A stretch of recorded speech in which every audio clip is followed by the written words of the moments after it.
Opening my eyes, I was startled to find myself in the body of Alice, the mother of an arrogant CEO, a man who constantly abused his wife in those cheesy, outdated romance novels. Seeing my son, Ethan, practically going insane over Vivian, I immediately delivered a fiery slap across his face. Witnessing my pregnant daughter-in-law, Sophia, forced to kneel in the rain, I didn't hesitate to give him another one. When I found out Vivian was feigning pitifulness to harm others, I continued to grant her a monumental slap. My son grabbed my hand and yelled, "Mom, I'm the only heir of this family." I scoffed, flipping my hand to slap him again. "You wretched brat, your father and I will just have another child." His father was about to intervene, but I raised my hand, ready to slap him too. "Are you not satisfied?" Daniel trembled and replied, "Oh, have another one, please do." As I descended the stairs, I felt dizzy, my foot slipped, and I tumbled down. An unfamiliar, mechanical voice echoed in my mind. "The dog blood plot correction system has been activated." A flood of chaotic memories rushed back. I suddenly remembered everything that had happened before. It turned out the world I was living in was just a romance novel I had once read. The male lead's physical and emotional abuse of the female lead had infuriated me, making me want to punch through the screen. I had died young from breast cancer. Waking up again, I had become a character in the story specifically, the mother of the domineering, abusive male lead. Because my rage towards this character had reached its maximum limit, the system had granted me the power to change the plot. As long as I complete 100% of this dog blood novel's corrections, I can return to the real world. Right now, the plot was at the point where Vivian had returned to the country, telling the male lead that she had left years ago due to a serious illness. My foolish son believed her wholeheartedly, demanding she be cured at all costs, threatening to bury every doctor in the city if they failed. I shivered. I couldn't let this idiot continue to embarrass his mother. Suddenly, I opened my eyes, only to see someone gripping my hand tightly. Daniel, seeing me awake, paused for a moment, then quietly withdrew his hand. "You're awake? Do you feel any pain anywhere?" I looked at the man before me. Who would have thought that the person who had walked with me for decades of my life was merely a character created in a novel? My emotions were a tangled mess, impossible to express. I pulled my legs up, lay down on the bed, and said, "Daniel, I feel dizzy and very tired." Daniel frowned, his sharp gaze directed at our family's private doctor. Dr. Lee was drenched in sweat. "Mr. Hu, I've examined her very thoroughly. The madam only has a slight hematoma on her head, a few days of anti-inflammatory and bruise-reducing medication, and she'll be fine." "Where's Ethan?" "His mother is practically on her deathbed, and he can't even be bothered to come see her." Daniel looked at me for a few seconds, then told Dr. Lee to check again before going outside to make a call. Dr. Lee held his examination tools, sweat pouring down him. "Madam, is there anything else that's bothering you?" I smiled faintly. "It's nothing. I'll be perfectly fine once Ethan gets here." As soon as he hung up the phone, Ethan rushed home. Before he even stepped through the door, I heard him grumbling. "Dad, is something really that urgent? I'm swamped over there." He opened the room door and saw me lying weakly on the bed. Ethan was alarmed. He quickly approached the bed, asking anxiously, "Mom, what's wrong?" Ethan shared many features with me, as if cast from the same mold, but his eyes were inherited from Daniel, deep, profound, and full of flirtatiousness. Just one look was enough to tell he was a playboy. I weakly waved my hand. "Ethan, come here to Mom." Ethan hurried closer to the bed. Suddenly, I felt re-energized, springing up powerfully like a hungry tiger pouncing on its prey. I raised my hand and gave him a resounding slap. Bop! The loud sound made even my hand sting. Daniel was stunned. Ethan froze on the spot. Dr. Lee quietly packed his things, silently slipping away. "That slap was for your philandering, for playing games with two women?" Ethan stared at me, dumbfounded. From childhood, no one had ever dared to hit him so hard. He was the only son of the Hu family. Daniel was always composed, and I, due to circumstances, had always maintained a gentle demeanor, at most scolding him a few times but never laying a hand on him. His life had always been smooth sailing, but after waking up, I truly understood that Daniel and I's excessive spoiling had created such a spoiled child. This twisted plot, I needed to straighten it out with a slap. I switched hands and delivered another one. "This one is for your cold indifference, and this one is for..." Ethan finally realized something was wrong, dodging away and looking at me in shock. "Mom, why are you suddenly hitting me?" I yelled angrily. "I ask you, why aren't you focusing on your work properly? What are you doing running to the hospital? Ethan stammered. Vivian is sick. Ah, so Vivian is sick. Have all the men in the world gone extinct? You two aren't even blood relatives. What does her illness have to do with you that you need to take care of her? He replied. Mom, you know Vivian went abroad all those years ago because of me. I can't just abandon her. Didn't she hide her illness from you before, quietly broke up, and went abroad because she was afraid of upsetting you? Now she's back, crying and complaining just because she thinks you're no longer sad. Who with a terminal illness lives for so many years like that, getting treated without dying? In short, even if she's really sick, her illness is your fault. Whether she's healthy or weak, what does it have to do with you? Ethan, don't forget your status.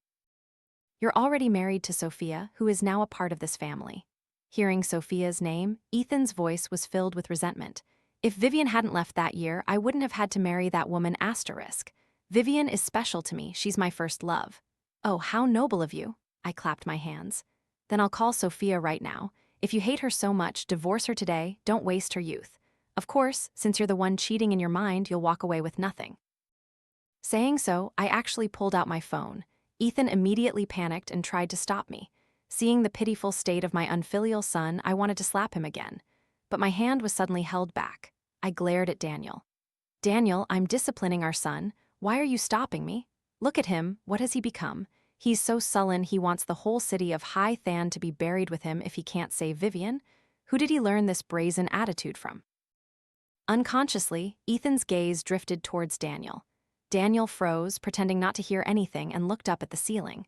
I pointed directly at my son. Look at your father, now everyone's given up on you. I'm so disgusted I could puke. Do you want to drag others down into the grave with you? Today I'll show you who's burying whom. Daniel released me. Daniel soothed my hand, then looked up and sighed. Aren't you afraid your hand will hurt, hitting him so hard? He took half a step back, clenching his hand into a fist. Before I could even react, a punch landed squarely on Ethan's face. His strength was much greater than mine. Ethan staggered, luckily grabbing the edge of the table, preventing himself from falling to the ground. His cheek immediately swelled up. He clutched the side of his face, exclaiming in a daze, Dad! After 20-something years of arrogance, Ethan finally tasted a combo of parental violence. Ethan was completely defeated, at least physically. Though his eyes still held resentment and dissatisfaction, he didn't utter another word about treating Vivian. My throat was hoarse from scolding him, so I took a sip of water from Daniel's hand to soothe it. That's enough for today. Next time you dare to cause trouble, I'll give you another beating. All right, there's nothing else. Go back to the hospital. Ethan looked bewildered, not understanding why I had called him just to beat him up and now was sending him away. It's not Vivian you should be looking for, it's Sophia. She was in a car accident and is currently in the room next to Vivian's. Ethan's face turned ashen. That's right, the story was still full of dog blood drama. I also didn't understand how one person with a serious illness and another involved in a car accident could end up on the same floor. In the original story, at this point, Ethan was only concerned about Vivian's return. He ran back and forth like a shuttle beside Vivian, completely ignoring a series of missed calls from his wife. Sophia, at that exact moment, had a minor accident, hitting her head and causing bleeding. She called Ethan, but his phone was constantly busy, so she had no choice but to take a taxi to the hospital to get her wound stitched. The result was that she personally witnessed her husband display an unprecedented tenderness towards another woman. Sophia was plunged into utter despair. Right then, the doctor delivered a shocking piece of news. She was 2 months pregnant. Following that, over 600 chapters revolved around agonizing questions like whether to keep or abandon the baby, who the father was, and how only the baby's cord blood could save his beloved white Moonlight. And Mr. Who, don't go too far. Your wife has run away with your child. Just thinking about it made my head spin. Meanwhile, Ethan, the troublemaker, was standing in front of me, yelling, An accident? Impossible. She's definitely playing tricks again, isn't she? Mom, don't believe her. My mouth twitched. I raised my hand. Ethan reflexively recoiled. Are you going or not? I'll give you 3 seconds. 3, 2. Ethan hurriedly ran off. I instructed the driver to take him straight to Sophia's hospital room. Only then did I breathe a sigh of relief, clutching my still aching head as I lay down. Daniel quietly observed me, his expression unreadable. Alice, how did you know Sophia had an accident? I had fallen down the stairs and was unconscious for a while. Ethan's freakout and Sophia's accident happened precisely while I was in a coma.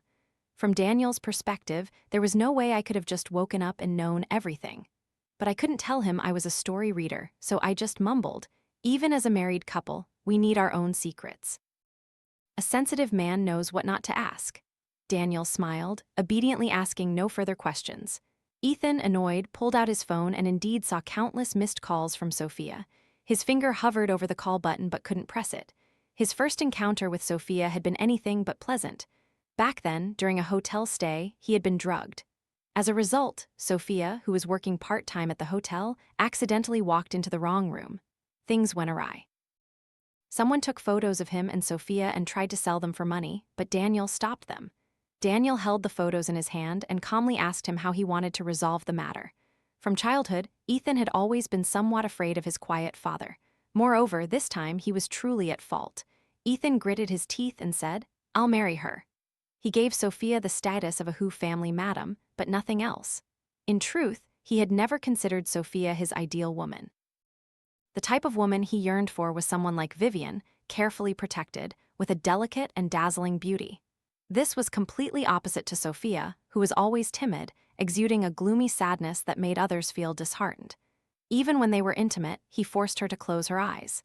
Every time he compared Sophia to Vivian, the differences only made him more irritated. This marriage shouldn't have happened. Yet, he couldn't divorce Sophia, but why couldn't he? The woman he truly loved had returned, and the old commotion had settled. If he could just resolve things properly with Sophia, perhaps his parents wouldn't object. If I divorce Sophia, Ethan mused, then, again, an unpleasant, inexplicable feeling welled up inside him. "Mr. Who visiting Miss Vivian again? You really care about her," the nurse said with a smile. Ethan froze. "No, where is Sophia's room?" The nurse, surprised, checked the medical records. "Sophia. The one from the multi-car accident today, she?" Ethan's heart clenched. He quickly grabbed the nurse's wrist. "How is she? Where is she? Tell me quickly. If anything happens to her, I'll make this entire hospital." His threat wasn't finished. Ethan remembered his mother's slap and instantly fell silent. "Room 302. He walked quickly, then decided to run. He never imagined Sophia's room would be right next to Vivian's. Yet all day he had been by Vivian's side, busy worrying about her, completely oblivious that just one wall separated him from his wife, who lay there after a serious car accident. Ethan's face grew paler and paler, his hands clenched so tightly that his fingernails seemed to dig into his flesh. A belated fear washed over him. He prayed incessantly, "Sophia, you must be safe. As long as you're okay, I promise I'll." The room door opened. There was no tragic scene as he had imagined. Sophia was sitting upright on the hospital bed, with only a slight scratch on her forehead. Ethan barely had time to breathe a sigh of relief before his anger flared. He saw Sophia smiling brightly at the doctor standing in front of her. She had never smiled like that at him. The moment she saw him, that fleeting gentle expression immediately turned cold. Ethan sneered faintly. He knew that doctor well. Dr. Chen, Sophia's childhood friend. He had investigated their very close relationship. Ignoring those around him, he strode forward, grabbed Sophia's hand, and pulled her off the bed. "Sophia, I truly underestimated you. Your acting skills are getting better and better. You can even perform in front of my mother now. Come home with me immediately and explain everything to my mother." Pulled so roughly, Sophia cried out in pain. Dr. Chen quickly grabbed Ethan's hand. "You're hurting her. What does it have to do with you?" "Dr. Chen, this is my wife and my business. You're interfering in other people's affairs." Dr. Chen couldn't hide his anger either.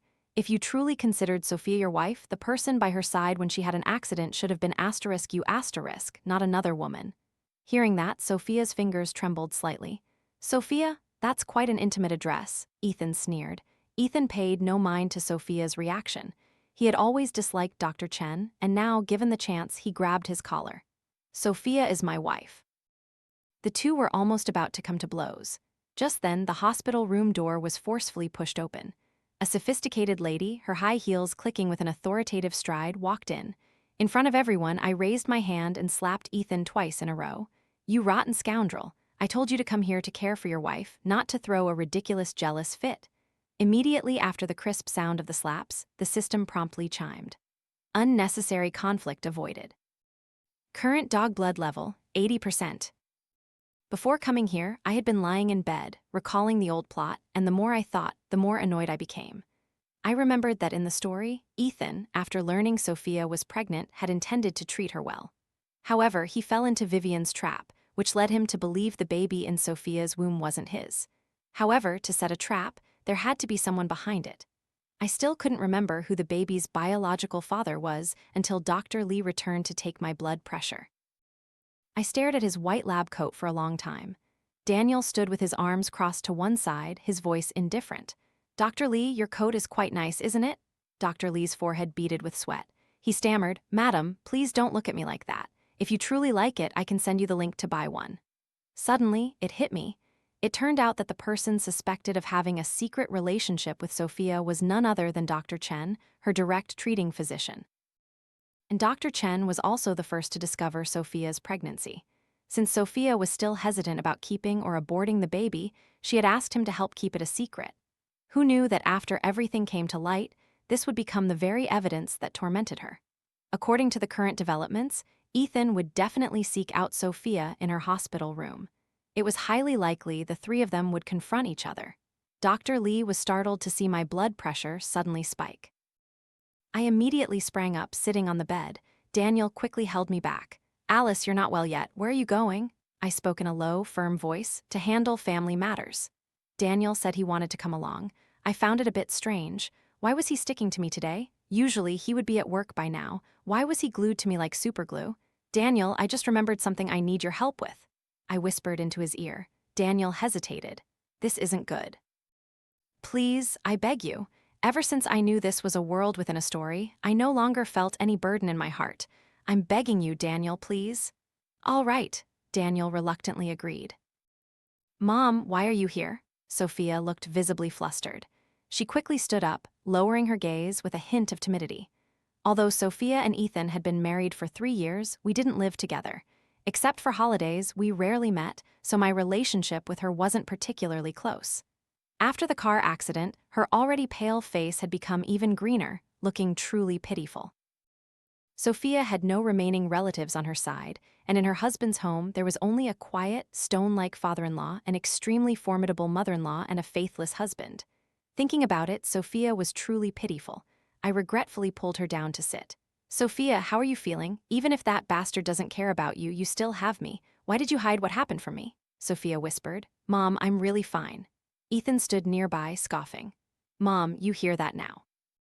She's clearly trying to act pitiful to win sympathy. It's just a tiny scratch, and she's making such a fuss. She definitely has another motive, probably just wants to use this opportunity to meet someone. Sophia remained silent, lowering her head. I was sitting close enough to clearly see her shoulders trembling slightly. "Shut up!" Dr. Chen yelled angrily. "Do you even know how dangerous that accident was?" If Sophia hadn't been lucky, just a slight shift in the injury could have left her permanently disabled. What's more, her current condition. Ethan gritted his teeth, his eyes spitting fire. If I hadn't been there, he surely would have lunged at Dr. Chen. "This is a private matter between her and me. It's none of your business to interfere," he yelled. I retorted even louder. "Ethan, are you truly insane?" If I weren't afraid of startling Sophia, I would have given him a few more slaps. "So, what answer do you actually want to hear? Do you want to wait until Sophia is truly in danger from an accident, or even loses her life, before you pay attention, abandoning her for your white moonlight, and then pretend to cry and regret and want to treat her well?" Ethan's pupils contracted, his lips trembled, and his gaze fixed on Sophia, revealing a fleeting flicker of fear. "But isn't she fine?" I scoffed. "If something happens, it's not okay, but if nothing happens, that's not okay either. Young Master Hu, you truly are difficult to please. I don't want anything to happen to her. You should say these words to Sophia, not to me." Ethan was silent for a long time, his shoulders gradually slumping. He moved closer to Sophia, carefully squatting down in front of her. "Sophia, do you still feel uncomfortable anywhere? Is it just this one injury? Have you had a general checkup?" "What did the doctor say?" The system in my head chimed. "Misunderstanding reduced. Current dog blood level, 60%. Sophia hesitated for a moment, then softly answered each of Ethan's questions. Dr. Chen watched the scene, then gently closed his eyes and quietly left the room. Normally, this should be the private space of husband and wife, and I should discreetly leave too. But I knew exactly what would happen next, so I just moved over to make space for Sophia, then comfortably crossed my legs and sat on the sofa. The most striking feature on Ethan's face was his eyes. Sometimes, just by looking at someone intently, people would feel as if he held a lot of affection, even if he said nothing. After Sophia finished speaking, he was still worried and wanted to see the examination papers. Sophia looked down, fiddling with her fingers, seemingly having made a decision. Mom, Ethan, I have something I want to tell both of you. Ethan frowned. Are the test results problematic? No, Sophia replied, shaking her head, a faint curve on her lips. Ethan, actually I'm not transferring hospitals. Who gave you permission to make me transfer? Suddenly, a commotion erupted from the hospital corridor. Many people were trying to persuade someone, and a shrill female voice was clearly audible. Do you know what my relationship with Ethan is? Who gave you the right to do this? That voice belonged to Vivian. Ethan immediately stood up, intending to run out. Sophia gripped his hand tightly, her eyes pleading. Ethan, I have something very important to tell you. I sat with my chin resting on my hand, along with Sophia, awaiting Ethan's reaction, but I watched him pull his hand away from Sophia's. Wait a minute, Sophia, I'll come back for you later. I stood up and crossed my arms. Ethan looked at me warily, even raising a hand to shield his face. I raised both my hands. If you want to go, then go. This time I won't stop you. I just hope you won't regret it later. I don't know if Ethan realized it, but this was Sophia's last chance for him. Unfortunately, he let that sole opportunity slip away. Wasn't Vivian seriously ill and on the verge of death? I had asked Daniel to take her to the best hospital abroad. Whether she was sick or not, she needed a thorough checkup to find out. Vivian didn't want to leave, and neither did Ethan. But in the end, Vivian was taken abroad and Ethan followed her, leaving behind his sick wife, who hadn't fully recovered, and a mother eager to give him a few more slaps. Of course, I understood what Sophia hadn't had time to say at the hospital that day. It was that she was pregnant.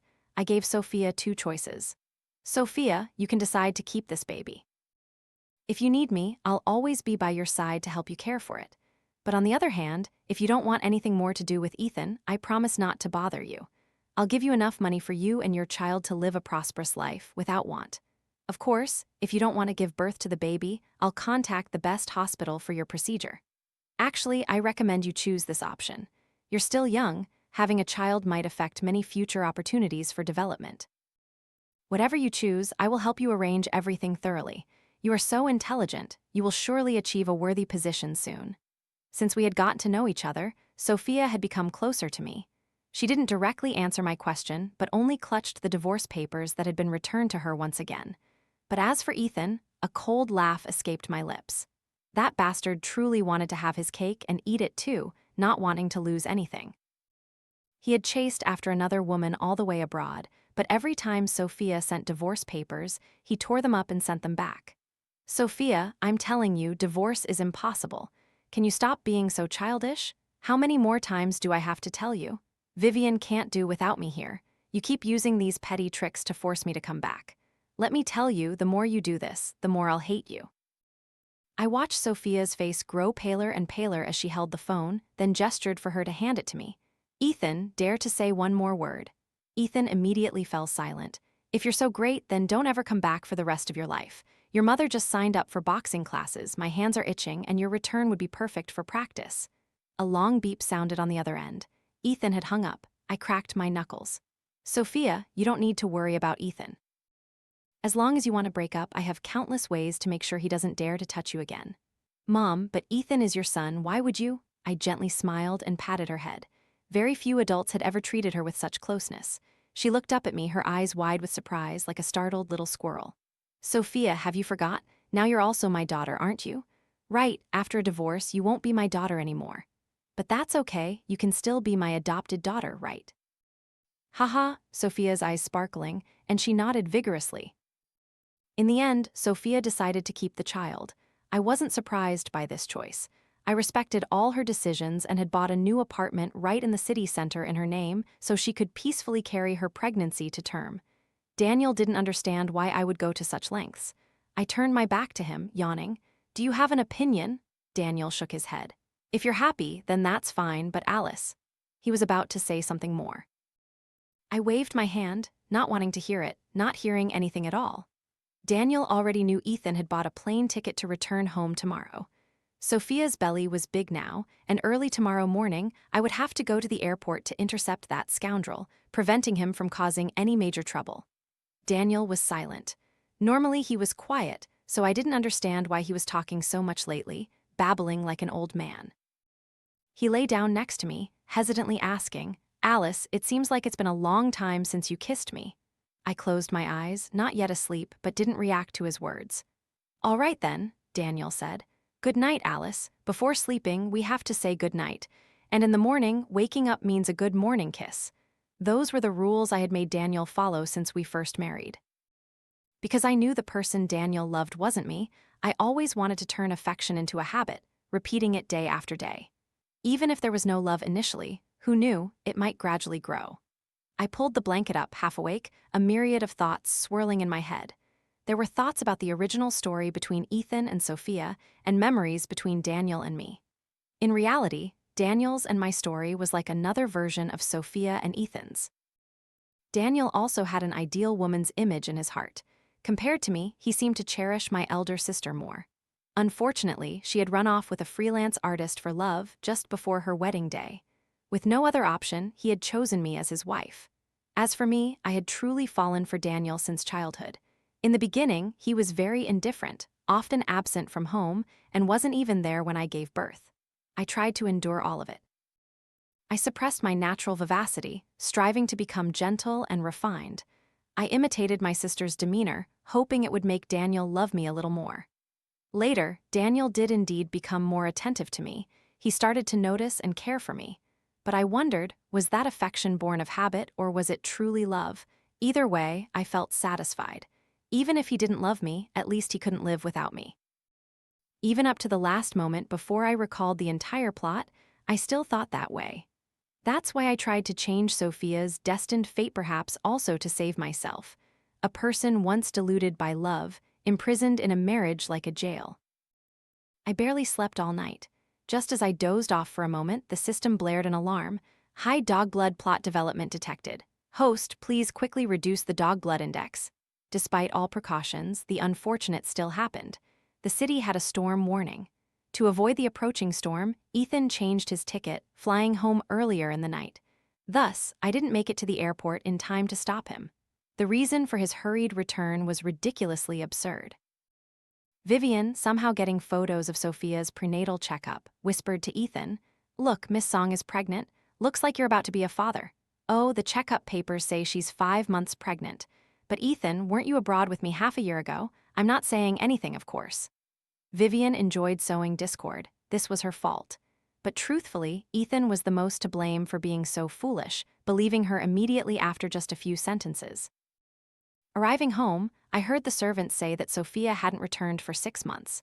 Somehow, Ethan got Sophia's new address and seeing her visibly pregnant belly, completely believed Vivian's words.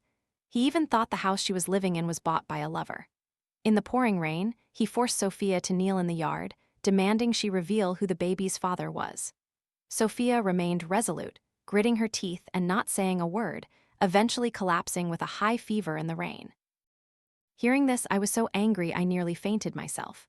"Sophia, how is she?" I asked. Daniel replied, "She's in the emergency room. Ethan is at the hospital watching over her." My eyes widened. Grabbing my handbag, I immediately rushed to the hospital. Ethan was sitting outside the operating room, his hands clenched so tightly that his knuckles were stark white. He had been up all night, his hair falling over his forehead, his face exhausted, looking worse than a corpse. Seeing me arrive like a drowning man grasping for a straw, he quickly stood up and asked in a panic, "Mom, what about the blood? She's lost so much blood." "She's lost so much blood." I slapped him. The slap was so forceful it made his face turn sharply to one side, his cheek flushed red, but he seemed to feel nothing, his fingers still trembling uncontrollably. Seeing his reaction, I reluctantly lowered my hand. At this point, hitting him would only make him feel better. "Mom, I was wrong, wasn't I?" Ethan stammered. I glared at him. "You couldn't be more wrong." He slammed his head back against the wall, sliding to the floor. "I didn't mean to do it, I just didn't want to regret anything. I wanted to take care of Vivian first, then come back and live well with Sophia. I truly didn't think I would hurt her." I bent down and gently patted his face. "You're giving up already after just this? The road ahead is still long. You think things are too easy, don't you? Abandoning your wife to go abroad and take care of your lover, then wanting to come back and be a good husband. Do you intend to play all the good roles by yourself? Do you think Vivian's supposed illness can even be cured?"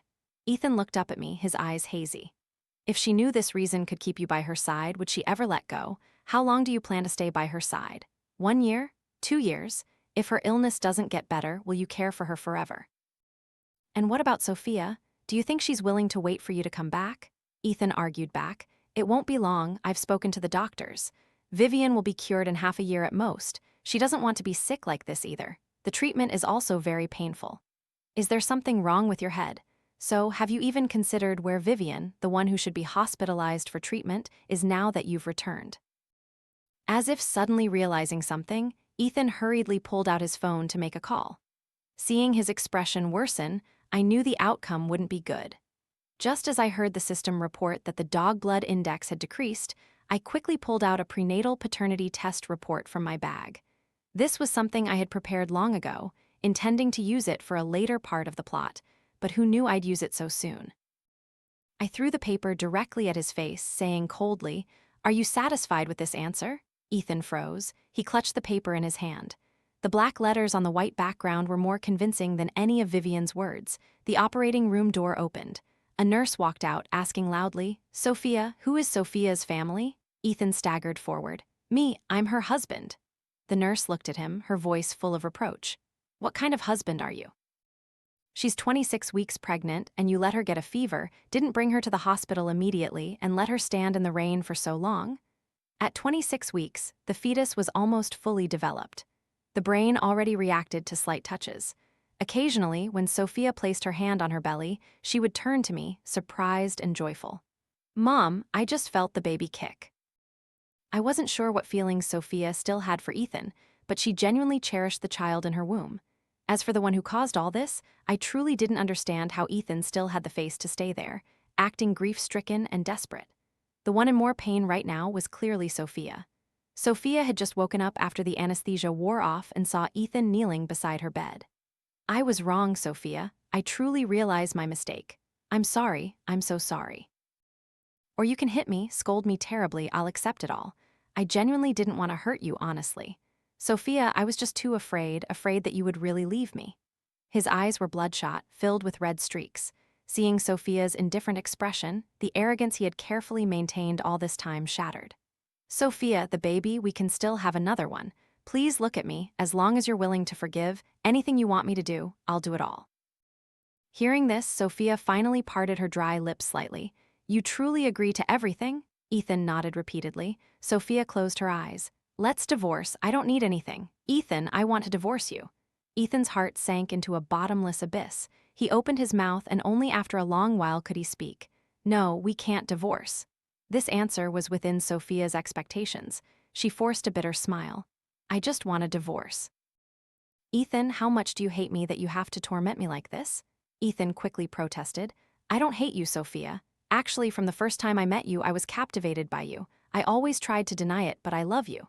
Sophia looked at him with a calm expression. "Your love is terrifying. Ethan, I'm going to sue you. For domestic abuse, for marital infidelity. If you have any dignity left, then sign the divorce papers. Before you sign, I will never see you again." This was Sophia's ultimatum. Ethan wasn't afraid of her suing, but he was terrified that if things truly went too far, there would be no turning back for them. He trembled his lips. "Okay, I'll sign. You need someone to take care of you. Tell me what to sign and I'll sign it. But can you come home with me? Let me take care of you." Sophia turned her face away. Sophia's resolve to divorce was very strong, and the system's dog blood index decreased significantly. However, that number remained stuck at 30%, unable to decrease further. Logically speaking, the two main characters were about to finalize their divorce, and with my strict supervision of Ethan, there was no way the plot could deviate. I pondered and pondered, still unable to understand where the remaining dog blood plot points would fall, until a character I never expected proactively sought me out. At that time, I was at Ethan's house, helping Sophia pack up her remaining belongings. A woman with curly hair and sunglasses simply pushed the door open and walked in. Her face was radiant, her spirits high. She didn't look sick at all. Only an idiot like Ethan would have believed her. I stood up straight, pressing my lips together, my knuckles cracking. At that moment, I thought, so this is where the remaining 30% of the dog blood drama lies.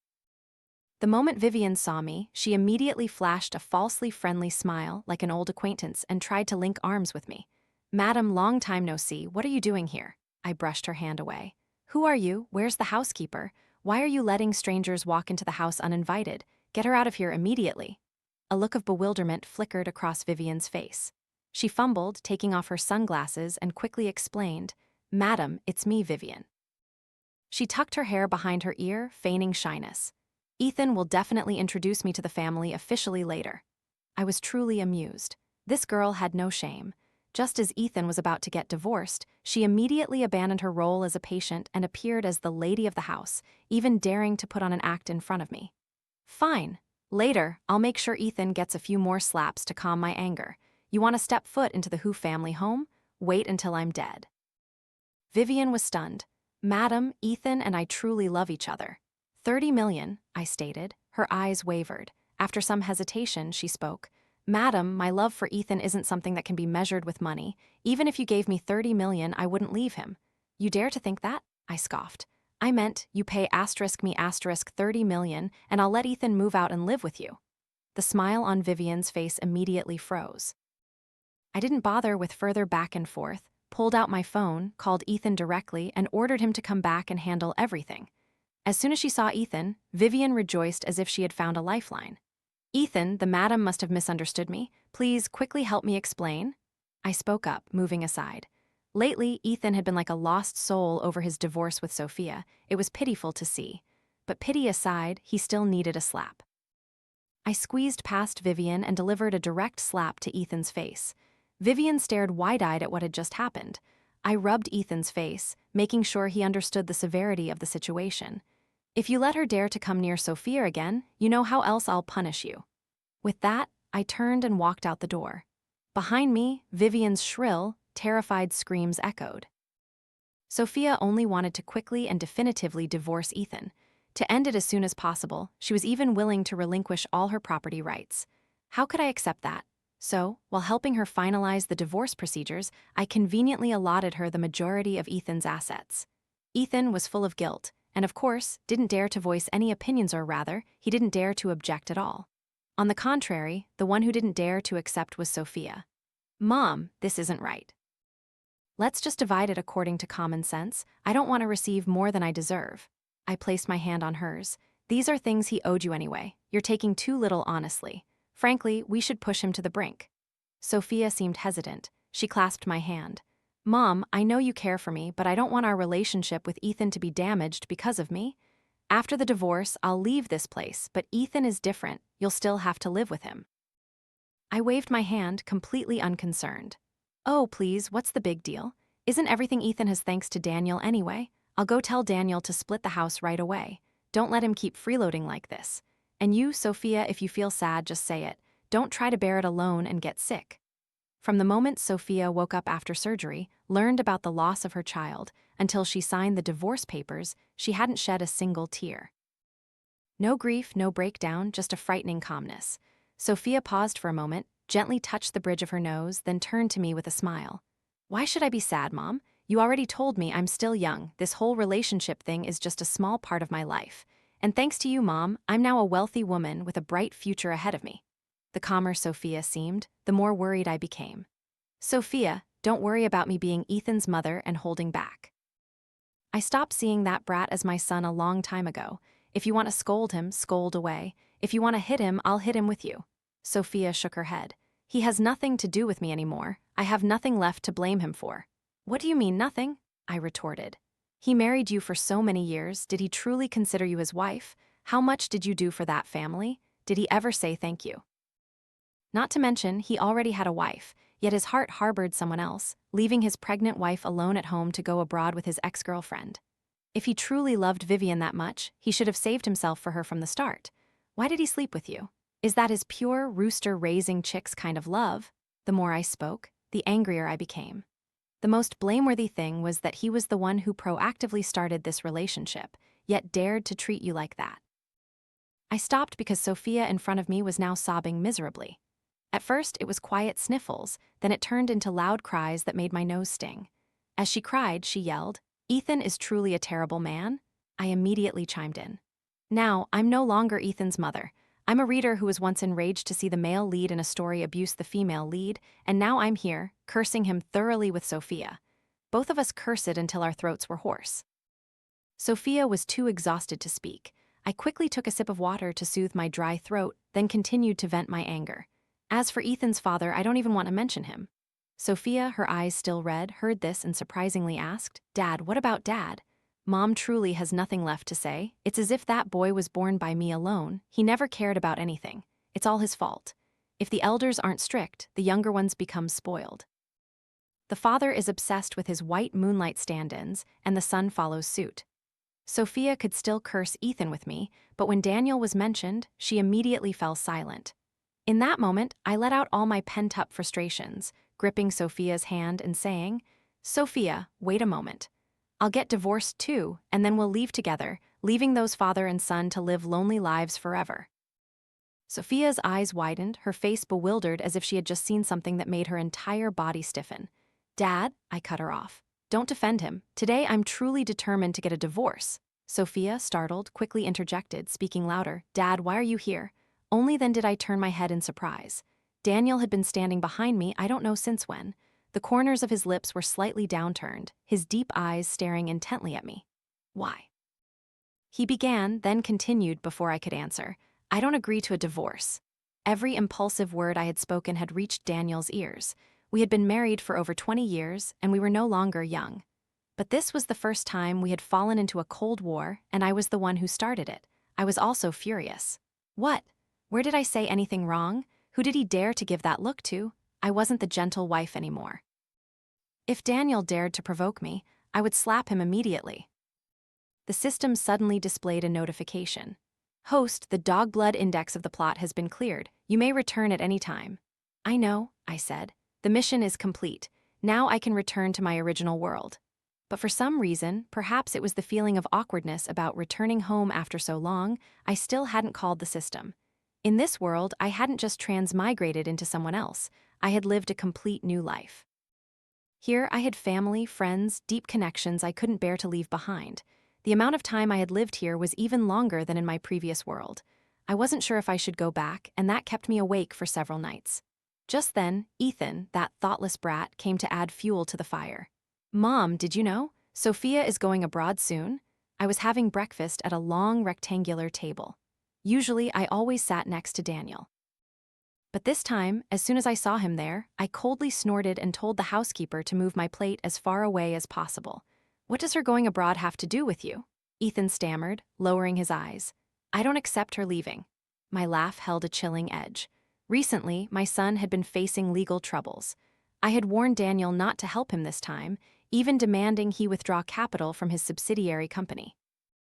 Clearly, Ethan hadn't suffered enough yet. He still had time to be entangled with Sophia. He knew full well the close relationship between Sophia and me, yet he came to the old house early in the morning just to ask me to make her stay. I was so angry I laughed. "Do you still have the audacity to come here? Do you think I'll lift a finger to help you?" "Mom, I truly regret it now. I've completely settled things with Vivian. Please, Mom, help me this one time." Ethan choked out, "If I don't have Sophia, I truly can't go on living." Sitting next to me, Daniel seemed to soften, about to speak. I shot him a glare, my eyes full of icy warning. "If you can't live, then just die. Who knows, maybe she'll come to your funeral." In my fit of anger, my words turned venomous. Ethan's eyes widened as he looked at me, his voice trembling. "Mom, I'm still your son. I'm your only son, the only heir of this Who family. Why are you treating me like this?" Bop. I slammed my hand down on the table. Ethan instinctively took a step back, clutching his cheek. "Who said you're my only child?" Ethan gasped, immediately glancing at Daniel. "Mom, do you have a secret child?" Daniel also froze, staring at me without blinking. Before Ethan could react, I delivered another slap. "Get lost, you ungrateful wretch. Do you think your mother is that kind of person? I'd rather have given birth to a piece of pork. Or maybe your father and I should just start over and have a new child." At this, Daniel's face stiffened, the chopsticks in his hand clattering to the floor. I was extremely displeased with his attitude. "You're not happy?" Seeing Daniel about to say something but stopping, I raised my hand, ready to hit him again. His lips trembled and he bowed his head deeply. "All right, let's have another child. I can't take it anymore." Daniel lay beside me, tossing and turning and muttering constantly, making it impossible for me to sleep. I just grabbed a pillow and threw it at him. If you can't sleep, go sleep outside. Daniel picked up the pillow and spoke. Alice, I want to talk to you about the baby.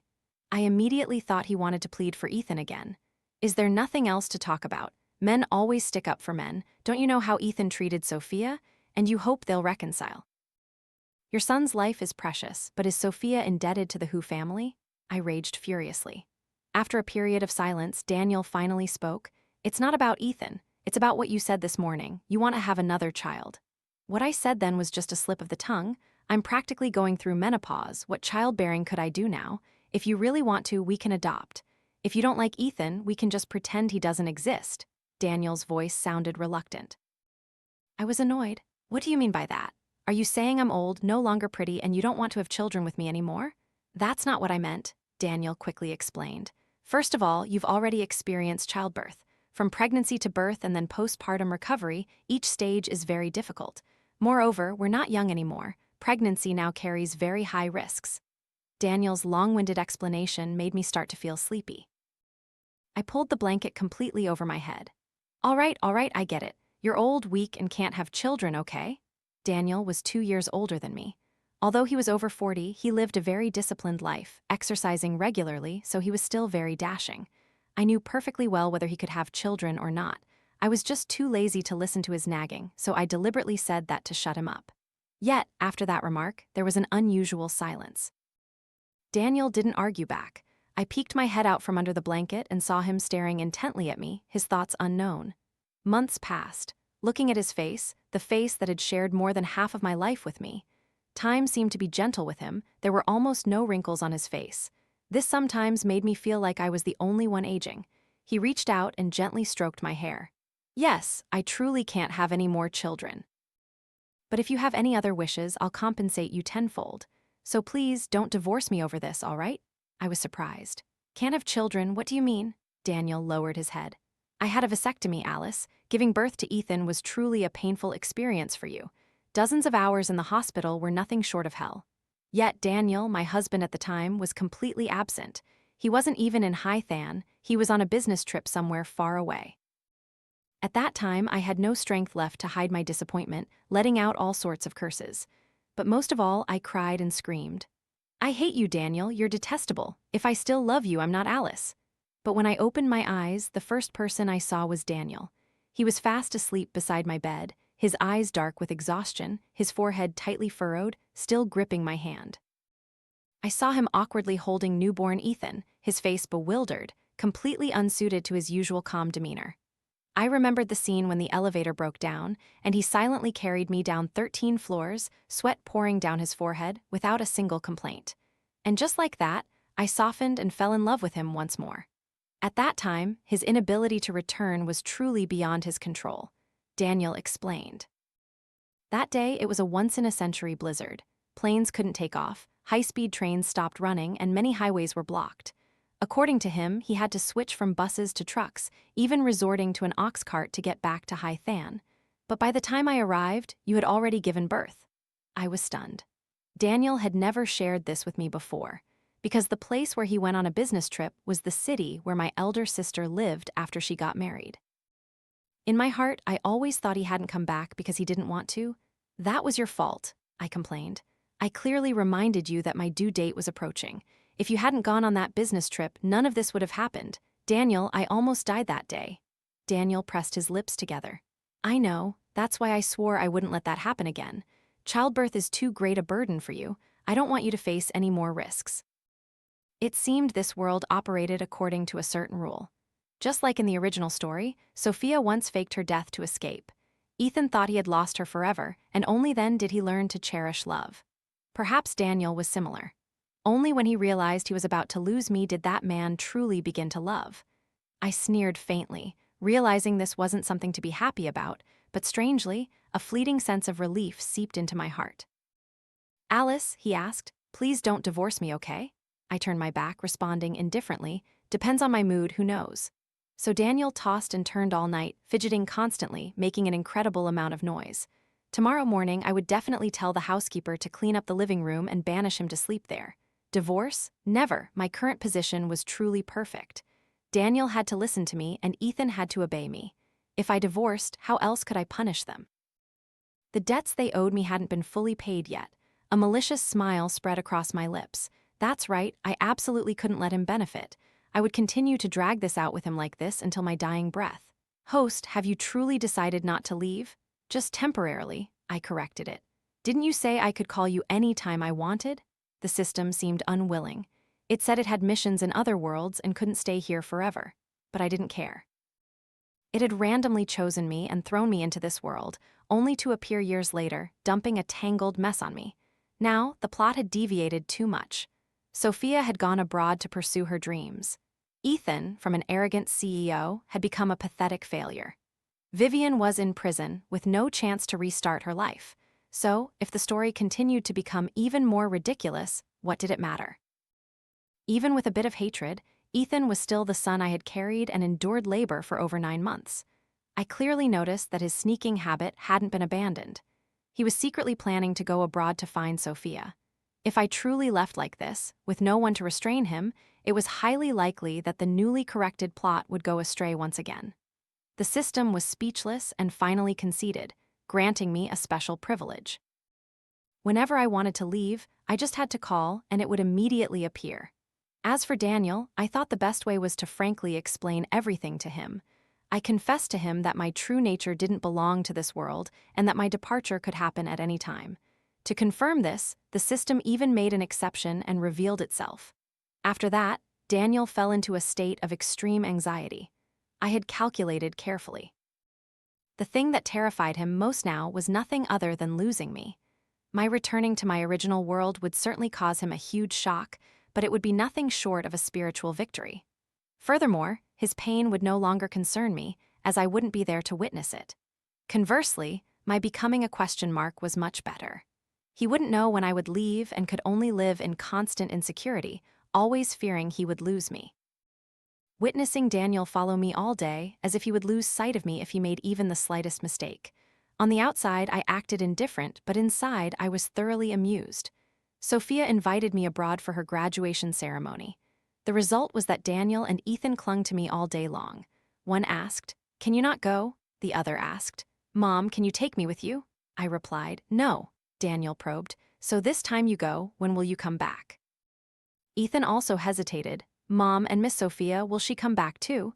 There was a time when either Sophia or I had earnestly and sadly asked others similar questions. "When will you come back? Can't you stay?" I smiled faintly, using the exact same answer from years ago. "Can you stop clinging to me like this? You people only make me dislike you more."